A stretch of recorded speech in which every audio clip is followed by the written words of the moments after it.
야고보서 2장 14절, 17절, 22절 함께 읽겠습니다.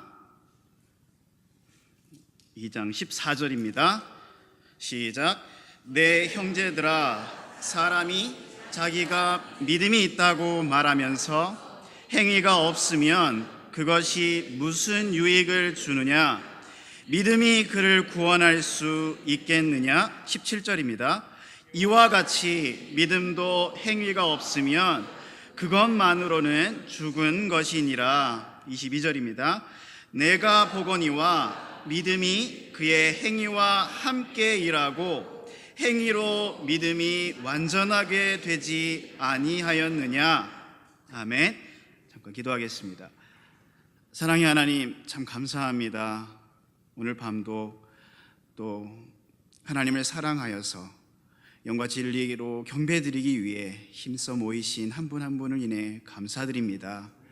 이 시간 성령 하나님께서 저와 함께하여 주시고 함께하신 모든 분들 함께하여 주셔서 이 시간 말씀 시간이 복된 시간이 되게 도와주시고 크게 유익이 되고 또 힘이 되고 능력이 되는 말씀이 될 수 있도록 주의 성령님께서 역사에 주옵소서.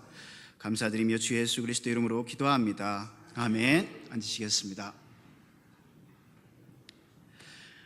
오늘 본문 말씀은 로마서 말씀과 함께 이 대조를 하면서 역사적으로 많은 논란을 불러일으켰던 구절 중에 하나입니다. 마틴 루터, 우리가 다 알다시피 마틴 루터도 행위의 이 의미를 오해해서 이 야고보서를 지푸라기라고까지 이렇게 말을 했었다고 합니다. 사도 바울이 로마서 3장 28절 말씀에서 그러므로 우리가 결론을 내리노니 사람은 율법의 행위와 상관없이 믿음으로 의롭게 되느니라 하면서 믿음으로 의롭게 된다고 한 반면에 이 야고보 선생은 오늘 보면 2장 14절에서 믿음이 아닌 행위로 구원을 받는 것처럼 말씀하는 것 같습니다. 얼핏 보면은 믿음을 강조하는 이 사도 바울의 가르침과 행위를 강조하는 야고보의 그 가르침으로 모순이 되는 것처럼 보일 수가 있습니다. 하지만 이 로마서와 야고보서의 말씀은 전혀 다른 말씀이죠. 사도 바울이 로마서에서 한 말씀은 우리가 어떻게 구원을 받는가에 대한 것이고 그의 대답이 오직 믿음으로 의롭게 된다라는 말씀입니다. 그리고 야고보 선생은 그 반면에 믿음으로 구원받은 그리스도인이 그 믿음을 소유한 것을 어떻게 알 수 있는가? 그 대답이 그의 행위를 보아서 알 수 있다라는 것입니다. 행위는 구원의 열매지요. 바울 사도는 죄인이 어떻게 구원을 받는가? 그리고 야고보 선생은 구원받은 이후에 어떻게 그 구원의 믿음을 알 수 있는가? 그 구원의 믿음이 어떻게 드러나는가에 대한 말씀인 것입니다. 믿음과 행위는 우리 목사님의 표현대로 따로 국밥처럼 따로 떼어놓고 생각할 수 없습니다. 믿음과 행위는 상호 보완의 관계라고 합니다. 우리가 구원은 오직 믿음으로만 받는다는 진리를 믿습니다. 우리가 어떻게 의롭게 되었습니까? 어떻게 구원받았습니까? 네, 에베소서 2장 8절과 9절 우리가 암송하죠. 너희가 믿음을 통해 은혜로 구원을 받았나니 그것은 너희 자신에게서 난 것이 아니요 하나님의 선물이니라. 행위에서 난 것이 아니니 이것은 아무도 자랑하지 못하게 하려 함이라. 아멘. 우리의 구원은 믿음으로만 되었습니다. 우리의 행위로 구원을 얻는 것이 아닙니다. 인간의 그 어떤 행위도 구원의 조건이 될 수 없습니다. 그런데 그 믿음이라고 하는 것을 우리가 어떻게 알 수 있습니까? 정말 그 구원의 믿음이 있다는 것은 우리가 눈으로 볼 수 없습니다. 우리가 눈으로 직접 그 믿음을 볼 수 없죠. 어떻게 알 수 있습니까? 다만 그 믿음의 행위를 통해서 우리가 보고 알 수 있는 것입니다. 그 사람이 입술로만 내가 믿었다, 내가 믿는다 라고 말한다고 해서 그 사람의 말로 그 믿음이 입증되는 것은 아닙니다. 말로는 믿는다고 하는데 주님을 위한 그리고 주의 몸된 교회를 향한 열정, 열심이 전혀 없다면, 그리고 구원받은 사람으로서 성경을 사랑하지 않고 성경을 펴서 읽지도 않은 채 성경책에 먼지만 쌓여 있다면, 그리고 다른 구원에 대해서는 전혀 관심도 없고 교회의 어떤 섬김이라든가 드림에 전혀 관심이 없다고 한다면 그 사람의 구원을 우리는 의심해 볼 수밖에 없습니다. 그가 스스로 자신을 돌아봐야 합니다. 정말 내가 구원받은 사람인지. 구원은 믿음의 행동이 자연스럽게 따릅니다. 우리는 에베소서 2장 8절 그리고 9절 말씀을 읽었는데 그것만 읽어봐서는 안 되죠. 10절 말씀도 함께 읽어야 합니다. 제가 읽어드리겠습니다. 에베소서 2장 10절입니다. 우리는 그분의 작품이요 그리스도 예수님 안에서 선한 행위를 하도록 창조된 자들이니라. 하나님께서 그 선한 행위를 미리 정하신 것은 우리가 그 행위 가운데서 걷게 하려 하심이니라. 아멘. 하나님께서는 우리가 예수 그리스도를 믿고 구원받은 것만으로 끝이라고 하시지 않았습니다. 구원은 단지 시작일 뿐입니다. 하나님께서는 우리가 구원받은 자녀로서, 구원받은 하나님의 사람으로서 구원 이후에 예수 그리스도 안에서 선한 행위를 하며 걷기를 원하십니다. 말만 앞세워서는 하나님을 기쁘시게 할 수 없습니다.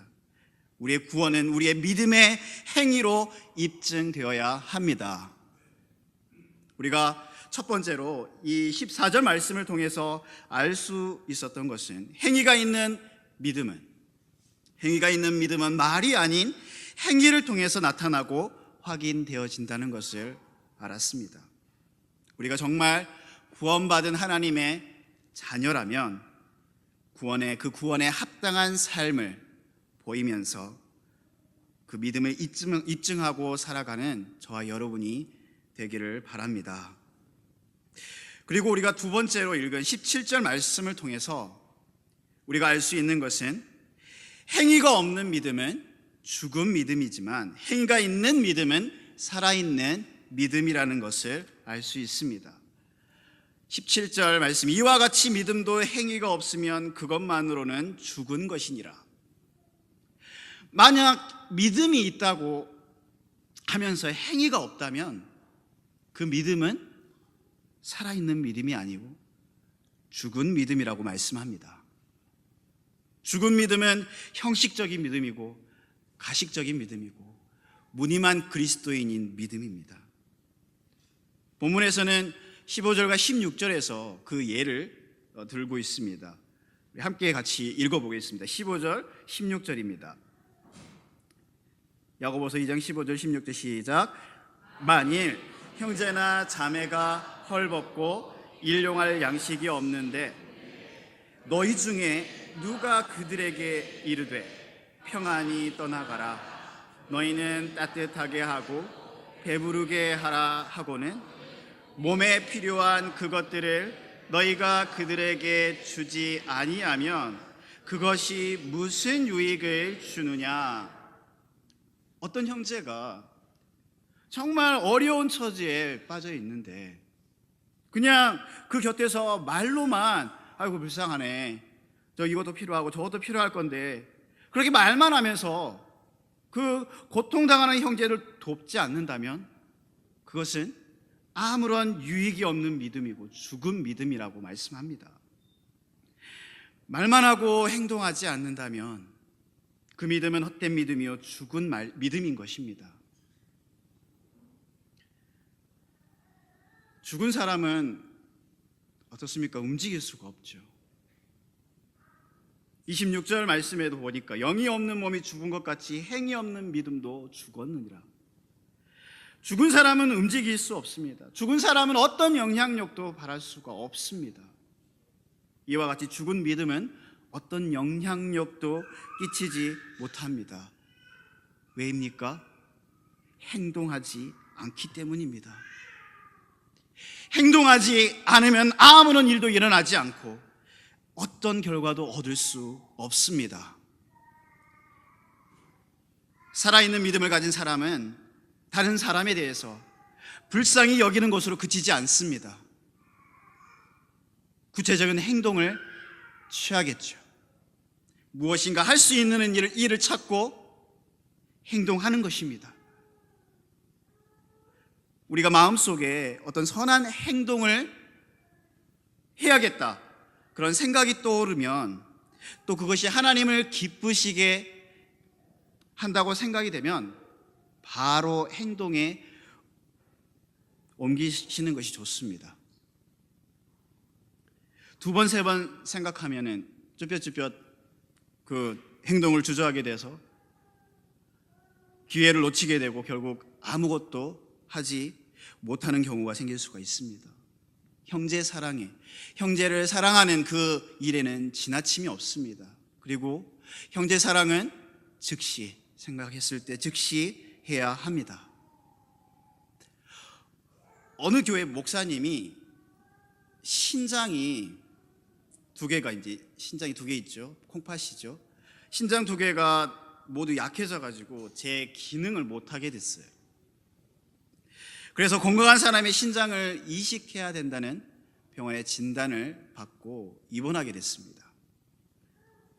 주일날에 임시로 이제 강단을 맡아서 설교를 하게 된 초청 강사 목사님이 그 목사님에 대한 어떤 전후 사정을 이제 성도들 앞에서 이야기를 하고, 아무래도 교인들 중에 그 목사님을 위해서 신장을 기증하는 사람이 나와야 될 것 같다고 말을 했습니다.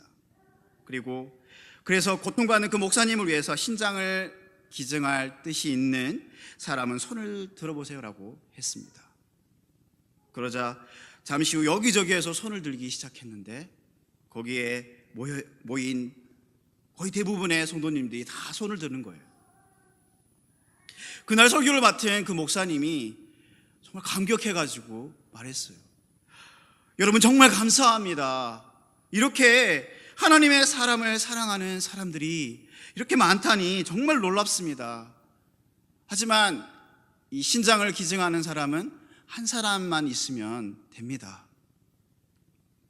제가 어느 한 사람을 지목하기엔 좀 그러니까 제가 여기 오리털 하나를 불어서 그 오리털이 그 사람 머리에 떨어지게 되면, 그 머리에 올라앉게 되면 그 사람을 신장을 기증하는 사람으로 선정하겠습니다. 그렇게 목사님이 얘기를 하고 그 오리털을 불었습니다. 이 오리털이 이제 강단을 떠나서 그 회중석 쪽으로 날아갔습니다. 그러자 놀라운 일이 일어났습니다. 오리털이 가까이 날아오니까 그 주변에 있던 사람들이 주여 할렐루야 하면서 입바람을 섞어가지고 소리를 내는 거였어요. 그와 동시에 오리털이 이제 다른 곳으로 다 계속 날아가고 결국 오리털은 누구의 머리에도 내려앉지 않게 됐다고 합니다. 지어낸 이야기지만 사랑하는 성도 여러분, 우리가 말과 혀로만 사랑해서는 안 됩니다. 형식적으로 거짓으로 사랑해서는 안 됩니다. 오직 행함과 진실함으로 해야 한다고 성경은 말씀합니다. 아무리 많은 지식이 있어도, 또 눈물의 기도가 있어도, 아름다운 말들을 할지라도 행동하지 않으면 그 믿음은 죽은 믿음입니다. 단 한 구절의 말씀일지라도 우리가 그 말씀에 순종하며 따르고 행동할 때 그 믿음이 살아있는 믿음이 됩니다. 행위가 있는 믿음, 행위가 있는 믿음은 살아있는 믿음으로 우리가 그 살아있는 믿음으로 살아가는 저 여러분이 되시기를 바랍니다.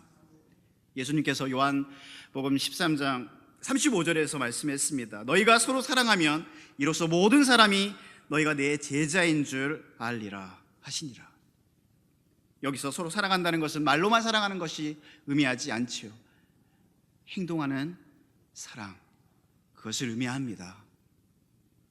우리가 지난주에 정말 여러분이 그 사랑을 보여주셨잖아요. 정말 큰 슬픔을 우리 지체중에 한 명이 당했을 때에 정말 달려가서 함께 슬퍼하고 위로해주고 정말 할 수 있는 그 모든 것을 통해서 사랑을 보여주셨습니다. 그렇게 슬픔을 당했을 때뿐만 아니라 우리가 집을 이사하거나 또 승진을 하거나 또 개업을 할 때 그런 기쁜 날에도 함께 기뻐하면서 축하해주고 할 수 있는 모든 사랑으로 섬기시는 그러한 모습들 우리에게 큰 복이 됩니다. 지난 주일에도 우리가 함께 정말 많은 성도님들이 함께 동참해서 이 예배당을 구석구석 청소하면서 또 행동하는 그러한 사랑을 보여주셨습니다. 우리가 이러한 정말 사랑과 우리 믿음을 우리의 말뿐만 아니라 우리의 행동과 우리 삶을 통해서 나타내 보여줄 수 있는 저와 여러분이 되시기를 바랍니다. 세 번째로는 우리가 22절 말씀을 통해서 알 수 있는 것은 행위가 있는 믿음, 행위가 있는 믿음은 행위로 우리의 믿음이 완전하게 된다는 것을 알 수 있습니다. 야고보 선생이 이 본 말씀을 통해서 믿음과 행위에 대해 이 말씀을 하면서 아브라함과 라합의 예를 들었습니다. 이 아브라함과 라합은 보면 좀 대조가 되는 부분이 있어요. 한 사람은 이 아브라함은 남자고 또 한 사람 라합은 여자죠. 그리고 아브라함은 존경받는 족장입니다. 라합은 창녀이죠. 사람들로부터 손가락 받는 창녀입니다. 그리고 한 사람은 히브리인이고 또 한 사람 라합은 이방인이었습니다. 그런데 믿음은 그가 어떤 사람이냐, 또 어디 출신이냐, 또 어떤 배경을 가지고 있는가에 달려있지 않습니다. 우리가 믿음 생활을 하면서 삶 속에서 우리가 변화가 일어나고 우리의 그런 믿음의 행위가 열매를 맺는 것이 중요하다는 것을 알 수 있습니다. 우리가 믿음은 볼 수는 없지만 그 행위를 통해서 그 믿음을 알 수는 있습니다. 아브라함과 라합은 그들이 가진 그 믿음을 몸을 통해서 직접 보여주었습니다. 아무리 큰 대가를 치르더라도 하나님의 말씀을 그대로 순종하기로 결단한 아브라함, 말씀에 순종하기 위해서 자기 아들까지 아끼지 않으려는 그 아브라함의 행위를 통해서 하나님께서는 그의 믿음을 인정해 주셨습니다. 라합은요, 이스라엘 백성들이 하나님의 인도하심 가운데 그 모든 많은 왕들을 굴복시키고 또 많은 민족들을 점령했다는 소문을 듣고 하나님을 믿는 믿음을 갖게 되었습니다. 그리고 전능하신 하나님께서 결국 그 가나안 땅을 이스라엘에게 주실 것을 믿었습니다. 이러한 라합의 믿음은 그냥 듣고 아는 것에 그치지 않고 그 이스라엘 정탐꾼들이 자기 땅에 왔을 때에 숨겨주는, 정말 목숨을 걸고 숨겨주는 그 행동을 통해서 직접 보여주었습니다. 아브라함과 이 라합은 그들의 행위를 통해서 믿음이 완전하게 되었습니다. 이렇게 믿음이 우리의 삶의 현장에서 구체적으로 나타나 보여질 때 우리의 믿음이 완전하게 됩니다. 예수님은 자신을 따르기 위해서 자기를 믿으라고만 하지 않으셨습니다. 자기를 위해 모든 것을 버릴 수 있어야 한다고 가르치셨고, 자기를 부인하고 주를 따르는 그러한 포기가 구체적으로 삶 속에서 나타나야 한다고 말씀했습니다. 우리가 믿음을 지키기 위해서, 또 믿음을 우리가 가지고 살아갈 때에 우리가 포기해야 되고 또 희생해야 되고 값을 지불해야 될 때가 있습니다. 우리는 우리의 믿음을 지키기 위해서 이 세상에, 타락한 이 세상과 육신적인 그러한 정욕과 또 세속적인 그 모든 것들을 거부하고 또 떨쳐버려야 합니다. 세상과 동화되지 않고 타협하지 않고 우리의 믿음을 지켜야 합니다. 그것이